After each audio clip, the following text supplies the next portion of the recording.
I'd like to now invite someone who needs no introduction, one of the world's all-time great sportsmen, an old good friend of mine, and really glad that he's back in Cayman helping us out again to make this a great event. Just as a quick testimony to the kind of spirit Greg has, when I suggested maybe he'd like to come down, that it's an event that brings a lot of you great people here to the island, helps the island's image, and also tries to do some charity. He was right in there and happy to be a part of it. And he's that kind of person. I think if you've met him before, you'll see that, and hopefully you'll get to know that in listening to him today. The other part that we thought was particularly terrific about having Greg spend the time with us today is not only is he one of the world's great sportsmen, he's one of the most successful business athletes, and has done that not by accident, but through tremendous hard work and design. And I think his success in business and his global outreach and his business activities will have some very interesting and poignant lessons to share for you guys in terms of the investment climate and how that pertains to the business that you do day in and day out. So that was a long, non-long introduction. Greg?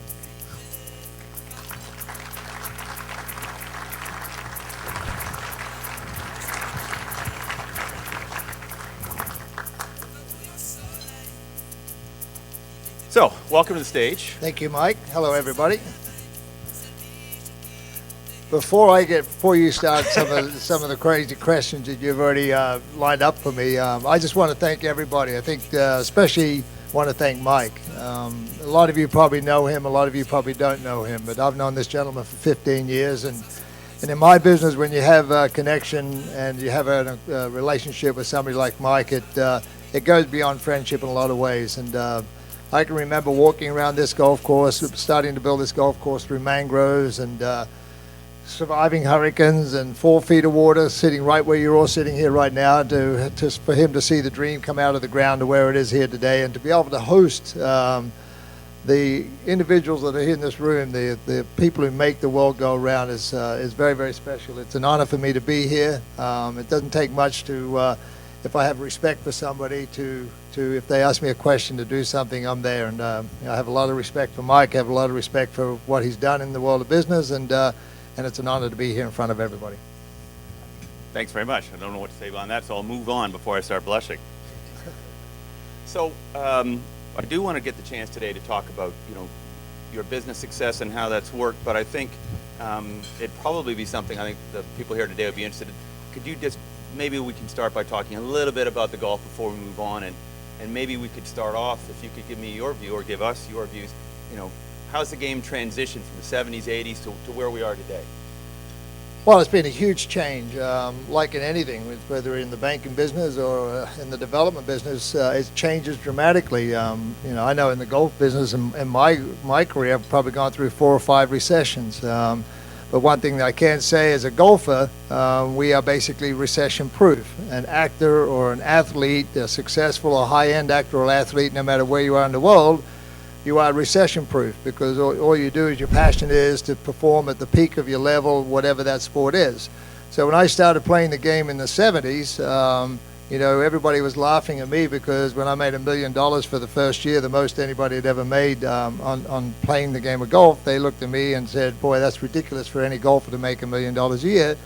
And now you look at it, and the golfers are making $10 million a year, maybe $11 million a year. And some of the, Tiger Woods has sent the benchmark exploding through the roof. But that can only happen because we have the prize money to play for. And that prize money can only come from corporate and television networks' involvement in the game of golf. In the 80s, we saw the boom starting to take place. Corporate America embraced the game of golf. Corporate America and global corporations embrace sport in general. Tennis is no different. Golf is no different. Soccer is no different. And that was really the reach of the media.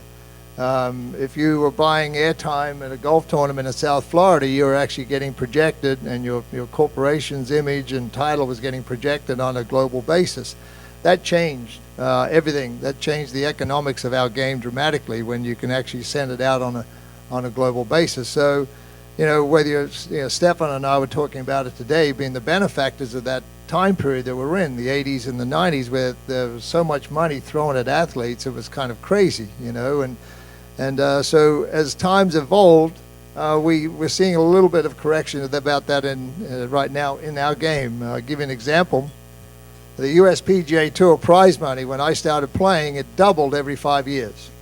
Now, who in any business wouldn't love to see their business double every 5 years? Well, you know, you're going to hit the glass ceiling sooner or later. And we got to a point where the players are playing for so much money now, you cannot justify going to a network and getting the networks to pay for the amount of money that you need to pay for it to sustain another double digit. Like, I think it's $385 million in prize money now. In a couple of years' time, how can you justify going to $760 million in prize money? You can't. So the powers to be on the PGA Tour had to make some adjust their business model, and they have today. But the players are still playing for an extreme amount of prize money, 1.2 million first prize, 1.4 million first prize, depending on the tournament. So the game of golf has really established itself on a global basis. And really, like I go back to the beginning, it was no different in the 70s, no different in the 80s, no different in the 90s. It was just all relative to the era you're in. And if you're the best player in the world in any era, you're always going to capitalize and do better than anybody else, because, you know, at the time it sounded like a lot of money. It is a lot of money. It was a lot of money, and it is today.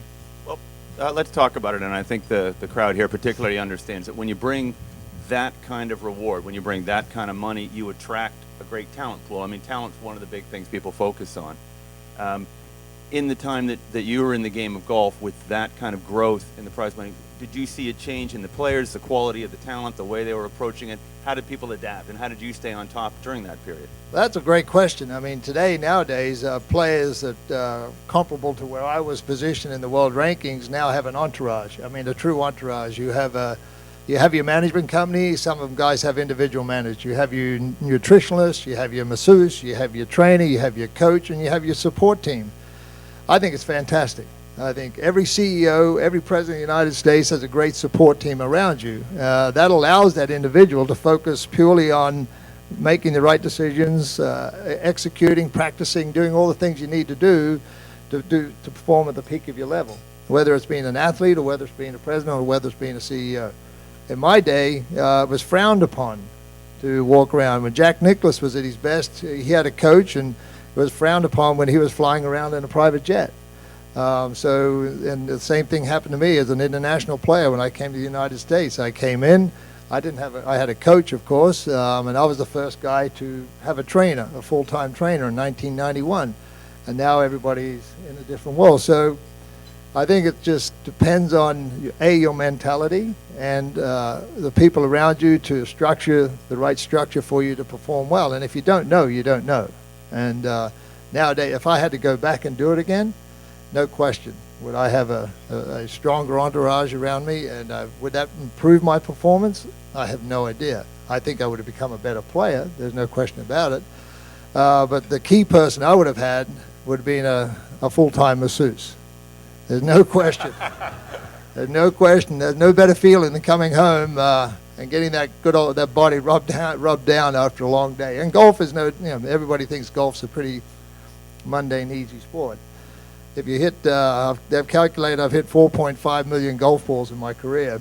And when you hit up to 1,000 golf balls a day, your body pays the price, even though you're not running back and forth on a tennis court or running track and field or anything like that. You do get beaten up pretty good. So a masseuse would have been my number one choice. So you're saying that to all the ladies and gentlemen out here who run these major companies and have a lot of pressures, that you'd recommend they all get an individual masseuse at home? They probably do anyway. So, when they go to those board meetings, I don't know, but I think it's crucial for working out is crucial for you. I still work out 2 hours a day, maybe 3-4 days a week, not like I used to, but it cleanses your body. And when you're lying on a massage table, it gives you the time just to float away and focus on your weaknesses of your joints and the tightness of your muscles. So. To me, as an athlete, that would have been a huge asset for me. I know I would have played better golf if I had one. Well, just staying that for 1 second before we move on to another topic, you were one of the first players to really take fitness seriously. Your workout regime were well known. People in the game today have followed that as much fitter. Has it changed the game? Do the courses need to adapt? how has that really affected what's going on today? You know, I think that's a combination of technology. Technology just not in the hard goods side of business, like golf clubs, golf balls, shafts, but also technology in what we do with agronomy on the grass you're sitting right here, this past Parliament. Technology and how we've learned to manicure, maintain, and with fertilizers, and that's also helped the distance we hit the golf ball. And then, of course, the players and their strength and flexibility. You can have strength, but if you don't apply it with flexibility, then you're not going to hit the ball any further than what you really have. The players today are extremely in tune with their proprioception. They understand exactly where their body is in any moment during their time in the golf swing. And that all comes from strength and flexibility. Their workout routines are phenomenal. There's very, very few that do not work out. I know that, and you know, I actually was the first guy who designed a fitness trailer for the PGA Tour. I was that passionate about it, and it took a long time for the momentum to build up because I was the only one in that trailer when it was out there. Now I think there's 3 trailers on the tour, and there's a masseuse trailer on the tour. So there's really a huge focus for the constituents to be able to get out there and do what they need to do with their body. And U.S. Tour is no different than the European Tour, no different than any other tour. They're all followed suit. So all that we're talking about in terms of that is about, you know, getting the best possible performance, getting an edge, competing, winning. There's big stakes at hand. You know, a lot of this conference is around regulation and trying to have a level playing field for everybody. Let me just sort of step sideways for a second and ask your view. When people have that much to compete for, they start cutting corners, they want an unfair advantage. You know, the big elephant in the room is drugs in sport. Yeah. What do you think about that, and does it happen on the golf course? Well, in my personal opinion, I can't say whether it's absolutely proven. I know the PGA Tour does drug testing. I know that a couple of guys have been caught for recreational drugs. But nobody's been called for performance-enhancing drugs. But there was enough notice given to everybody. There was almost a 12-month lead time. This is when the drug testing is going to start. It actually was the month after the U.S. Open was the Torrey Pines, one that Tiger Woods won last. They said that's when it's all going to start. So we got 12 months notice. But I do know that from my experiences being a player out there, you do see differences in players. You see them on the golf course and you see them in private life, and there is a bit of an adjustment. There is a difference. And it's not really performance-enhancing drugs. There's a lot of speculation for the last 25 years that some of the top players have used like beta blockers where it calms you down and just gets, when you get super fast greens and your nerves get a little bit twitchy, those beta blockers really help you. And there's been speculation about those type of drugs being used. There's no, and the sad part about it, in our regulations on the PGA Tour, any tour around the world back in those days, there wasn't anything in our regulations saying you could not use them. It was just frowned upon to think that you would use a performance-enhancing drug to get better out of the game of golf. So you really can't fault them if they did do it because they wanted to get the maximum performance they could out of it. But nowadays, you cannot use it, so we've seen a difference in some of the players, no question about it. And if I mention a couple of players to you, you could go back over the last couple of years and you could see the sequence of their performance. From the time when it came in to the time where they are today, they're basically different players. So, if you're in the game, if you know them, you're competing against them day in, day out, and you know their mannerisms and their attitudes and their personalities, you'll see the difference. All right. Well, I think I don't want to go any deeper into that. I really don't want to go any deeper. But on a personal note, do you think it would help my game at all? Hell no. All right, yeah. No, you are stuck with what you got, buddy. You are done. So I can play and I can still pee in the cup after. Oh yeah. You can. It might take you about 4 or 5 hours to pee in the cup, but you'll still pee in the cup. Okay, probably time to move on from there. So, one topic I wanted to make sure we covered while you're here with this particular group is, and it's something they all deal with, creating a brand, the power of the brand. What does it mean? How do you enhance it, and how do you take it somewhere? Maybe I could ask you to start. What was your thinking? You've certainly been one of the most successful guys to create your own brand. How did you do it? sort of what's the starting point? We can walk through that a bit. Mike, I think the hammer really hit me in the forehead when I was the #1 player in the world, and believe me, I never wanted to be the best player in the world. I just wanted to be the best person or the best player I could possibly be. But along the way, you get to learn a lot, and you get to learn the fact that you get leveraged, you get used by management companies. I was with the management company, and that management company owned the television rights. That management company controlled corporations and the sponsorship dollars came in. That management company would own the golf tournament that you would play in. That management company would control gate receipts. So the penny started to drop for me in about 1989, 1990, when I was asked to sign up to play these tournaments for 3 of the next 5 years or 3 of the next 4 years for ridiculous amounts of money, I must admit. But once they had my signature on the piece of paper, then they would go out and do that, because I was the #1 player in the world. Then they would go out and negotiate other players to come on the back of my contract. So they'd be making percentages off of those contracts. Once they got about 4 or 5 of the top 8 or 10 or 12 players in the world, then they would go to the networks. Then they would negotiate with the networks a television rights fee. That television rights fee, once it was established, then they would go to corporations saying, we've got X television, we've got X network, we're going to be televising this golf tournament on a global basis for the next 3 to 5 years. We're going to have these players that we've locked in. It's a no-brainer. And so you've really sold what you needed to sell off the back of the players. And so I started to realize this, that I would like to benefit from this, even though I was making a handsome appearance fee and making prize money on top of it. But if I didn't perform, I didn't get paid. So I asked for residuals. Logical, right? Movie actors, guys who are doing soap TV shows on networks, they get residuals all the time.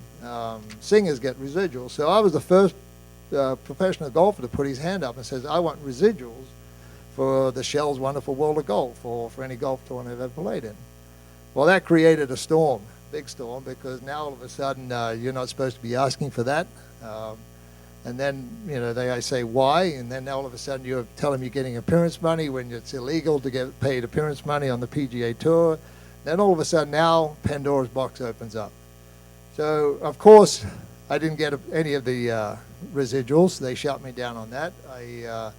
And then I started to learn, okay, if I want to be treated as a pass-through entity, which I was with the management company, they're going to get their revenue from their percentage, then once I'm done, there's going to be another Greg Norman or somebody else coming along that they can do exactly the same thing. So I decided in 1991-92 not to re-sign my contract with that management company, and I decided to put value in my own brand.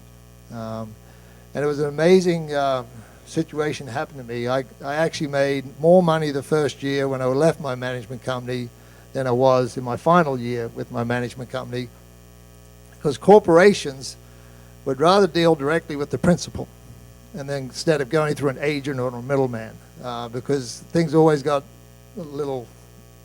left a little foggy sometimes. And so when they knew that I was an independent guy, I was looking after myself, the revenue started to increase. And then when they started to increase, then I started realizing that I had a little bit of a brand recognition.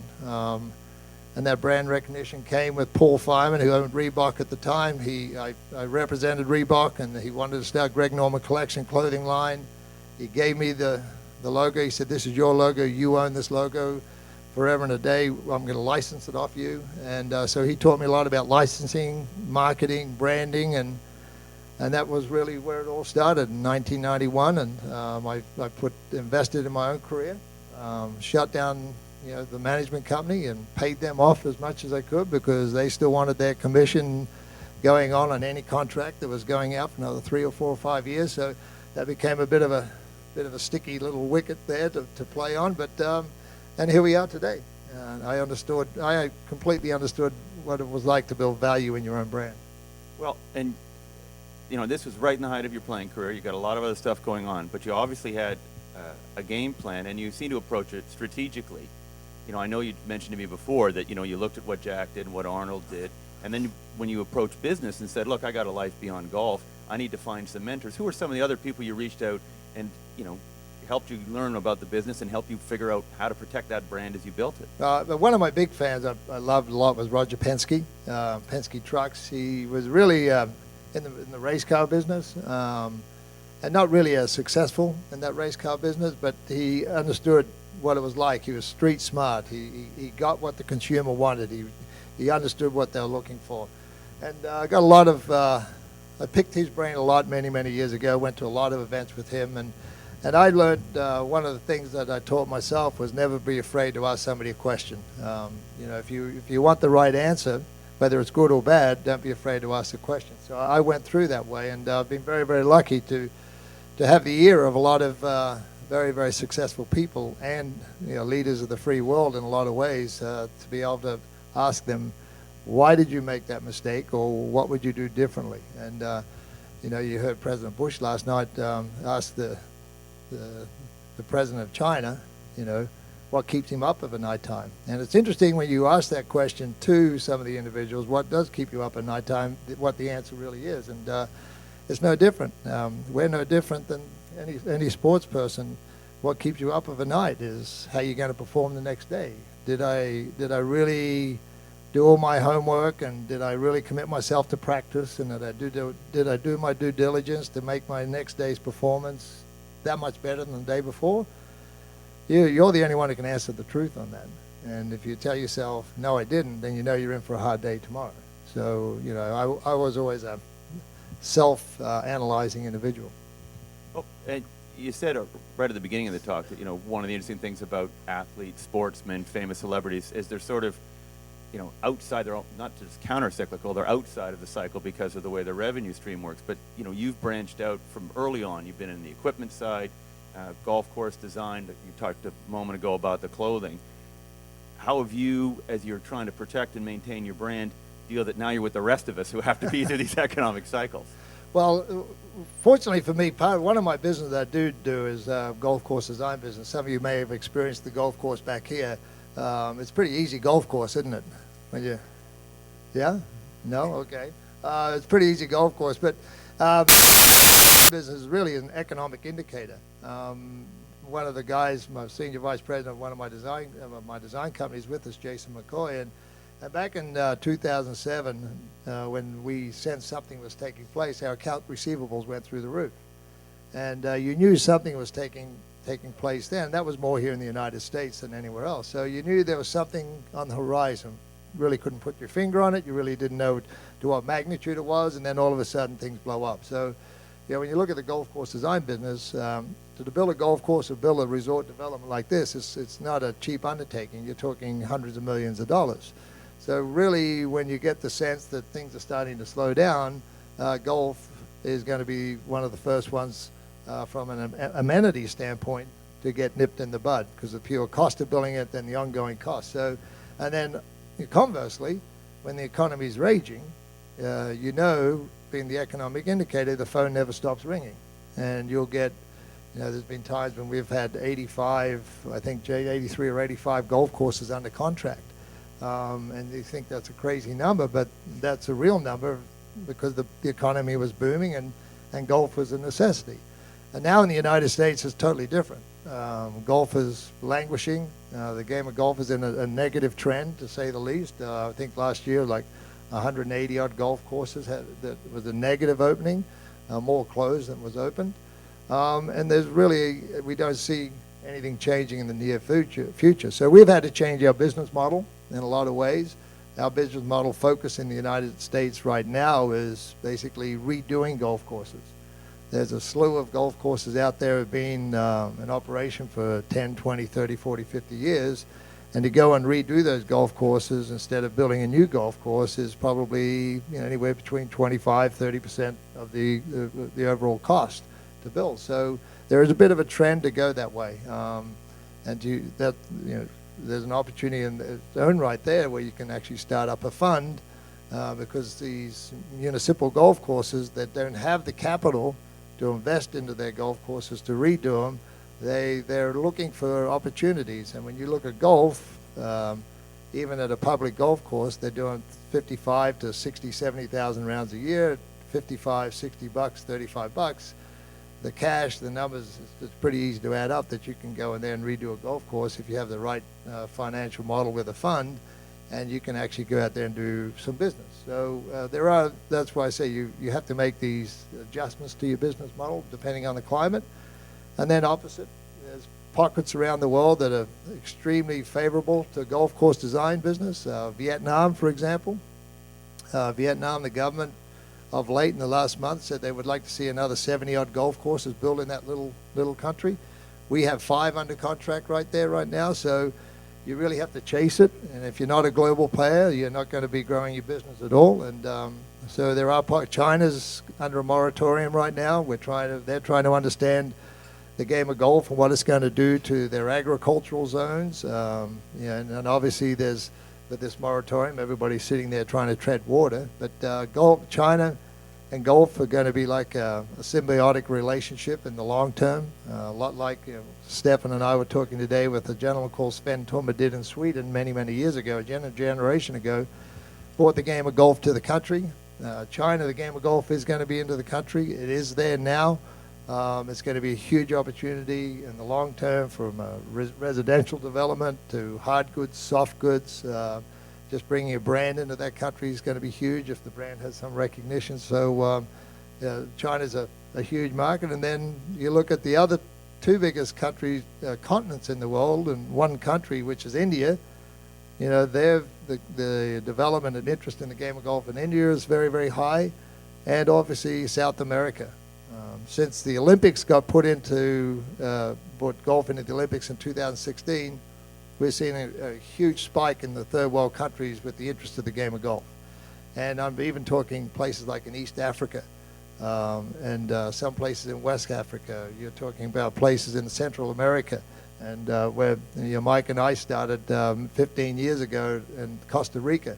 You're seeing places like that will start turning around because of the interest of the game of golf, because it's been brought back into the Olympics, and it really needed it. So 2016 is going to be a very, very positive move and promotion for the game. Excellent. Well, let me pick up on that and try to tie 2 things together. Certainly, and I've had the chance to visit a couple of your courses in Vietnam, which were spectacular. But one of the things that really surprised me, and maybe or was exciting about it, and maybe you can elaborate, is you talk about the brand and how it impacts there. On the development side, on that course in Da Nang, there was a very nice set of condos unbranded. Next door, slightly better, your branded product that had a 70% premium. Do you think the brands in what you do and possibly in other industries as you go into Asia, do they carry more weight than they do over here, or maybe like they used to do over here? Yes, the answer to that question is absolutely yes. You could see a definite markup with the right type of brand and the right type of positioning of your product. You just can't go willy-nilly any place in the world and think you're going to have a markup of 25 or 35% just because of the brands in there. If you select your market correctly, you will do it. We've done it very successfully in, like you say, in Da Nang. We've done it in the Middle East and Dubai. Yes, the opportunity's there. And it's not like just putting your brand on a development or on a project. You're bringing a lot of sizzle with it. You're bringing a lot of expertise that the reach from a development standpoint, some of the marketing issues that we've learned and mistakes we've learned in the past to the things we've learned successfully. You apply those, and so the developer will make that uptick. He will make the money on it. So you can do it, and that's one of the things that I'm proud of the most, of being able to go to these different parts of the world, whether it's Australia or whether it's Vietnam or whether it's the Middle East or whether it's in Naples, Florida, to add this value into these developments has been a huge plus for me. So that begs the follow-on question, which is, you've been successful in, 16, 20, 30 countries. How do you tackle the challenge that this same community has in their businesses? How do you find that right local partner? How do you navigate the unique politics and business practices in all those different places and come out the other side a winner? Well, it's all about communication to me. I mean, everybody can get an introduction to somebody, and it's all a follow-up. To me, when you have, for example, just recently in Cannes, there was the duty-free show. And in the duty-free show, we introduced new line of eyewear. And you get a lot of interest from a lot of different countries. That's great. It's a positive thing. But if you don't follow up the next 60 days, 90 days, all that interest disappears very, very quickly. Because your timelines, all these corporations, these buyers have got, and principals have this timeline to bringing product online. So if your follow-up falls behind, then you're going to fall behind. So, it's so important on, like, going back to that word I said in the beginning, is communication. Get it out there straight away and follow up. And then navigating. Going through China. I've been going to China. I did an exhibition match in China 20 years ago. I was the first guy to go in there with a couple of other guys to play the game of golf. And Johnny Walker sponsored the event. And for 22 years now, I've been going to that country, and it's only now do I feel like that I'm making headway. And it's really, and I'm sure there's a lot of gentlemen and ladies in this room here who deal with that, where it takes a lot. And it's fun trying to find the right person. Sometimes it's not the middle management individual. Sometimes you got to leapfrog them right up to the top. And to get to the top of anybody in the central government in China is not the easiest task. But one of the great connectors for me is the game of golf, and the game of golf's done that with me in China right now. The game of golf has done that with me with presidents of the United States. I've been very, very fortunate that my position in the game of golf has given me access to individuals such as that. So it gives you the confidence not to step back, but to go forward in life. Well, excellent. And we talked a little bit earlier about how you had a plan, developed the brand, and it's expanded. I'm not sure if people are aware, but Great White Shark Enterprises now has, I think it's 16 companies. Mm-hmm. Maybe you'd elaborate a bit on that last question. As you've grown into those different areas, how did you approach it? Was it opportunities that came to you, or did you see them and go out and say, I'm going to create a new niche there for myself? Well, first of all, I created all my businesses which were vertically integrated with the game of golf. Some are wholly owned, some are joint ventures, and some are licensed. So it depends on what the market's going to give you. If it's a wholly owned, then great. Now you've got to inject a lot of human resources and a lot of capital at it. If it's a joint venture, you've got to be careful how that joint venture partnership is established, because you want to have as much say as you possibly can in the long-term value of the brand and where they're trying to take the brand. For example, my beef business and my wine business, I have joint venture partnerships with two iconic companies. One being Beringer, or Treasury Wine Estates out of Australia, which does about 24 million cases a year. And the other one is AACO, Australian Agricultural Company, which is the oldest company in Australia, which is the biggest beef producer in the world. So I really have great partners who really know their business extremely well. So by me coming in as a brand, like with Treasury Wine Estates, they actually have very, very few recognizable brands. They're individual names, but they have very few brands, and they see the value in that branding. And when you look back over the period of time, I've been in the wine business 15 years, and I'm the only brand that survived 15 years. Well, talking about that, this actually takes us back to when we first met. I think you taught a great lesson. I remember from the first time we talked about the wine, and it's a classic for everyone in this industry. You under-promised and over-delivered, because I remember you gave me your first bottle of Norman Estates, and I said, this is delicious, and it was $16 or whatever, and you say, yeah, our goal is to be the top wine in each price category. This is a $30 bottle we're selling for $16 to get our name out there, and it worked. It worked. Our budget projections for the first year, we're going to do about 15 to 18,000 cases, and we did 110,000 cases the first year. How much of those were yours personally? They're all mine personally.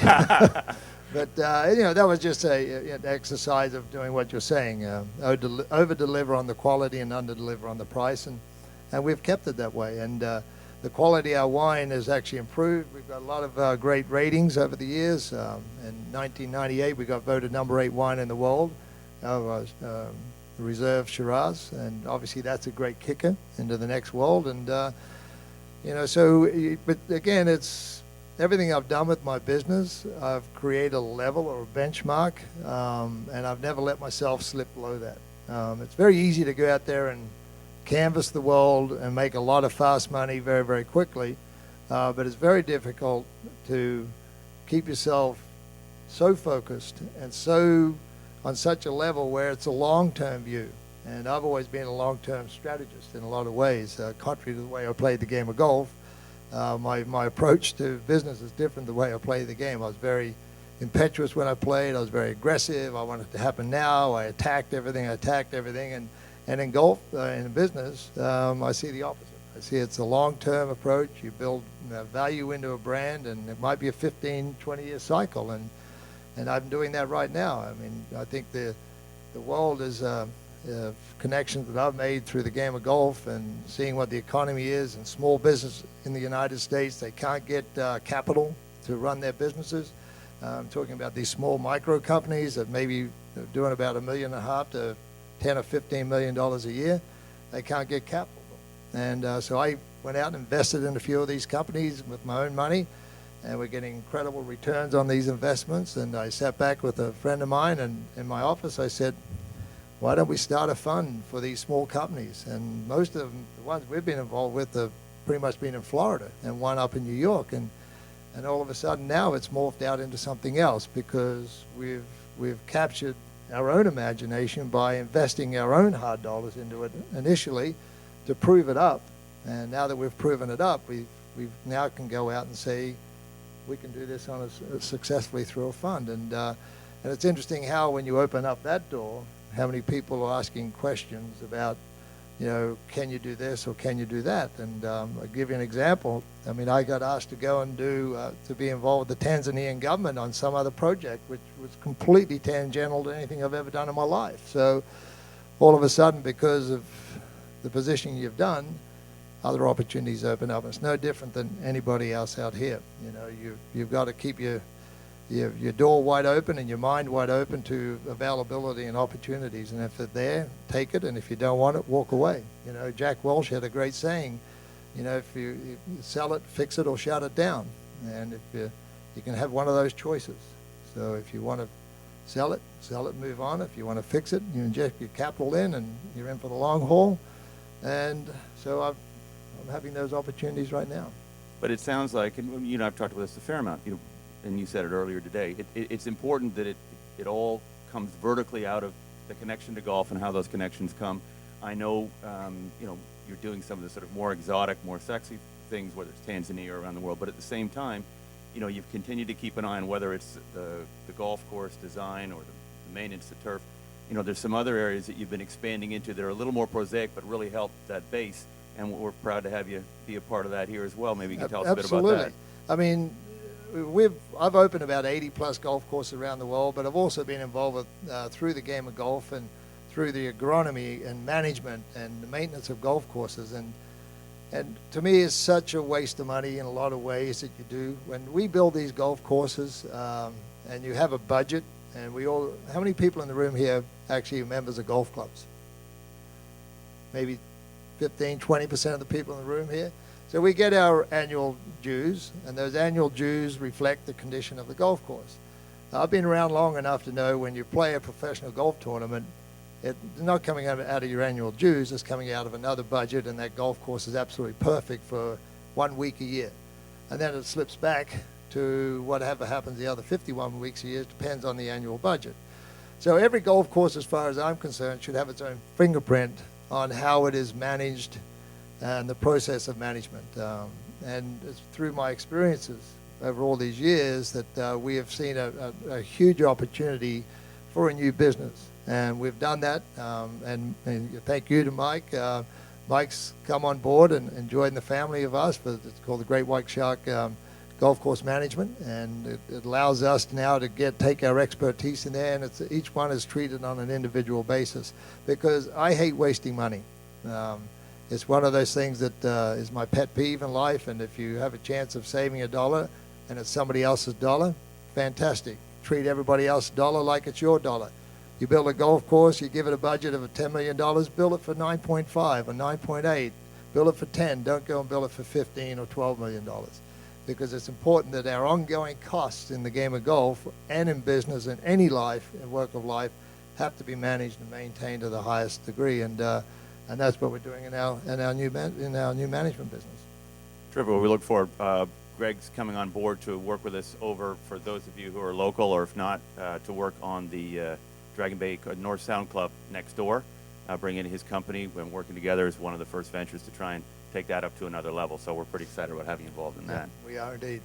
So it's been great. There's an area I want to make sure we cover before we run out of time today, politics. And you mentioned before the game of golf is giving you a great platform to meet and connect in your business life. But I think it's also been an amazing opportunity for you to make a difference and do something in the world. And I wanted to ask you what it was like to do that and how you made it happen, and how you think people can use their brand or their platform to make a difference.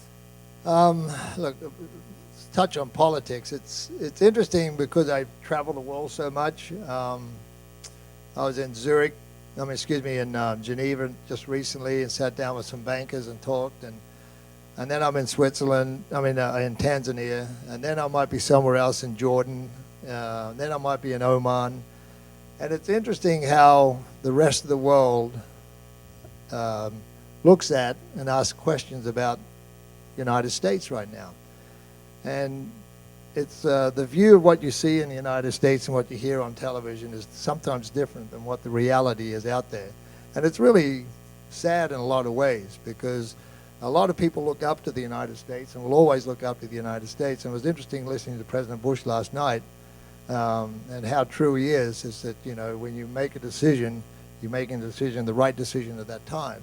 And it's not for you as a person, it's for you as a country. And so when you hear these people make some negative or disparaging remarks about the United States, wondering what is wrong with the United States, why can't they get their act together? Why do they dictate to other countries? And yet you heard their debt to GDP ratio last night is beyond everybody else's. So, but it's interesting how you hear those views. And sometimes I wish that these presidents would travel a little bit more, or send an entourage out there on an unannounced basis and just ask questions to the general public outside the United States, and get the views of what the rest of the world is really saying. Then they might have a different perspective on how things get operated. I know as you run a business, I know what you expect as you look out into the future. I don't run the business for today, you run the business for the future. You don't make the decisions for yourself, you make the decisions for your whole company, not just one part of the division. So it's the same as being the President of the United States or any leader of the free world. So, as a business person, I hope, next week, that there's a bit of a change takes place, because you got to breathe a little bit of life back into this country. You got to free up the capital. You got to free up the private sector market. You got to be able to allow the entrepreneurs, the Richard Bransons of the world, and to be able to go out there and take benefits of it. And the more they benefit out of it by growing and developing business from the private enterprises, then everybody else is the benefactor. So, you learn a lot from that. When I first was, I'm going to go a little bit of tangent about individuals and how you should never judge individuals. A few years ago, when President Clinton was in his first term in office, I get a phone call from the White House, and they said, Mr. President Clinton's going to be down in Australia on November the 27th, and he would like to play golf with you. Now, I'll be honest with you, I wasn't a Bill Clinton fan. I didn't like his politics or some of his policies, and I was a bit caught between a rock and a hard place, because I was just happened to be there. I don't know how he knew I was going to be there, but I just happened to be there on that very day. And so I called up President Bush, 41. And I said, Mr. President, I said, I'm a bit of a pickle here. I said, the White House had just called me, and they want me to play with President Clinton. And I really don't like him. I said, I really don't like what he says. I really don't like what he's doing with health care and all that stuff. He says, Greg, he said, I'm going to give you one piece of advice, son. He said, you respect the position of the President of the United States, and you go play with him. So with that piece of advice, I called up the White House. I said, look, I'm available. I'm playing a golf tournament. It's the Australian Open. I know I'm playing early Thursday morning. I can play with the President in the afternoon. Well, lo and behold, it all happens. Pixie dust gets thrown in the air, and the golf course gets shut down. He picks my favorite golf course I want to play, New South Wales Golf Club, and the whole golf course gets shut down. And we go out there and we tee off around 2:30 in the afternoon.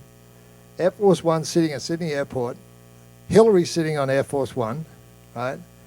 We get to the 14th hole, and all of a sudden, a relationship starts to, instead of talking about golf and general subjects, he stops, gets out of the golf cart, and he sits down on the turf and says, I want you to show me every exercise and every stretching exercise you do.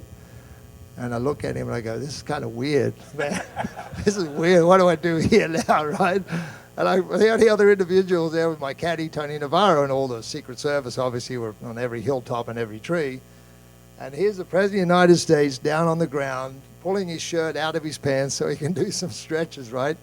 And he gets this, a Secret Service person comes up and says, Mr. President, it's Hillary on the phone. And he's lying on the floor, answer the phone, and he says, I'll be there when I be there. Don't worry, we'll take off when I take off, right? So his wife is sitting on the plane, and he's sitting on the turf just having a good time. And I said to him right there and then, I said, Mr. President, I got to be honest with you. I said, when you first called me, I said, I didn't want to play golf with you. I said, because quite honestly, I didn't agree with some of the things you were doing in politics.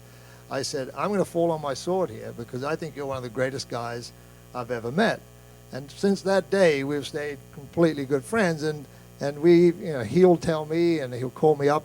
You remember the Tiger Woods situation where Tiger was going through a bit of a bad time? He would call me up and give me advice to try and call Tiger up to tell Tiger what to do. I said, whoa, Mr. President, I think that's crossing the line there. I said. That's an interesting series of marital connections getting worked through. So, but anyway, it taught me right there and then never prejudge somebody. Never prejudge them from what the media tells you, because a lot of people, when I played the game of golf in the United States here, probably didn't like my mannerisms and didn't like the way I played, being an international player. So you should never prejudge, and that was one of the most poignant moments in my life. But you didn't just move on and become good friends. I mean, you did some pretty spectacular stuff and used your position in the middle to bring 41 and Bill together to do some incredible things. Yeah, absolutely. The tsunami went through. Gosh, the name just went right in my head. Where the tsunami went? Phuket. That's right. I had this idea of raising money, as much money as we possibly can, just out of my golf club at the Medalist Golf Club in South Florida. So I called up President Clinton and I called up President Bush, and I said, I want you to, I knew right then they weren't never good friends, and I knew right then this would be a big undertaking. And I said, this is for relief. I said, 100% of every dollar that gets earned will be donated equally 50-50 to both of you for the tsunami relief program. Well, they both agreed. And I went to my members. We had 230 members, and I believe we raised about $2.5 million. And they flew down, and they played golf with my members, and it was pouring down rain that day. And both Presidents of the United States stayed the whole time. They gave a phenomenal Q&A discussion talk. And right there and then I knew that no matter what your political differences of views are, no matter how much you hate an individual or hate their beliefs, that for the common good, you can make it work. And you saw President Clinton. He came to the middle. He probably turned out to be one of the best presidents the United States has ever had, because he understood the value of coming to the middle and working with everybody. And to this day, he and President Bush 41 and President Clinton closest of friends, which tells you a lot. And I think President Bush 43 last night touched on that as well. Well, fantastic. Well, look, I'd love to sit here and chat with you all day, but people have to get back to the conference. I want to thank you again for coming. I hope everyone enjoyed it. I also want to thank you for not telling the airplane story. I really appreciate it. We'll save that for another day. All right, well, all right, everybody, thank you, Mike. Round of applause for Greg. Thank you very Thank much. You.